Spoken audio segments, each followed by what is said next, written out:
right, Ed, we talk about bundling, but what prevents people from bundling is the key here, I believe. Yeah, that's a great question. So I think a couple things go on, right?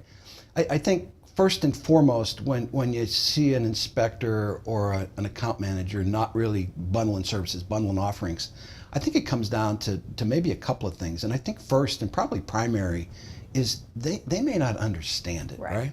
I know when insulation first came out, back in the 80s, I didn't really pitch insulation in the beginning. Why didn't I pitch it? I didn't know enough about it, right? I didn't believe in the product. I didn't understand how it worked. I didn't understand that it had all these other benefits, right? So it took me a while to get comfortable with the product. So I think that's the first thing that we see when, if we're looking at numbers and we're looking at the sheets on who's pitching what, when we identify folks that aren't bundling services, it's typically a lack of confidence, and maybe not a lack of confidence. I think it may be a lack of knowledge, right? So that knowledge, that lack of knowledge creates that lack of confidence. Not that they're not great salespeople. They could be very qualified salespeople, but they don't understand the products enough. And I think that's where, as salespeople, we have to kind of take it upon ourselves to go understand that better, right? And there's all these training videos available. There's lots of resources even in your branch. If you don't understand how insulation works or how Comfort Therm works or how this gutter guard program works or what it can help and what it can do. Yeah, it's gutter guards, right? But what does it really do? How is it installed? Understanding all that, I think you really need to take it upon yourself to go out and get that training. It's all out there on the Tempo Network, right? I mean, just Google it up, pull up the Orkin pages and just put it in the search bar and on Scout and say, hey, tell me about insulation.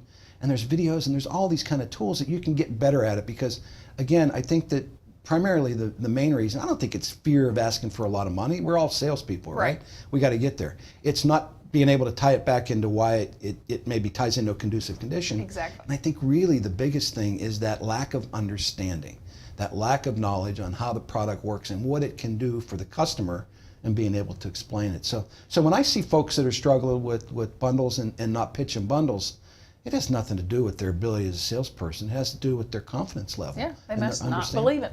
Yeah, not believe it or maybe not know enough about it, right? Good. And what I would task you with is don't wait for your branch manager or your region sales manager to come through. Spend a little time. Get on the iPad at night when you get home and spend a little bit of time trying to get better at that. Go out and Google it.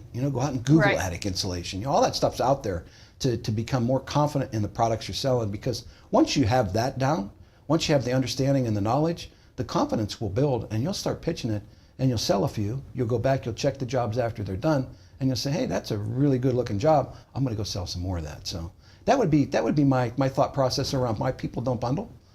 It's not because we don't tell them, because we sure beat them over the head to bundle.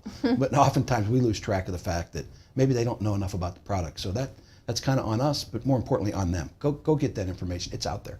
I agree.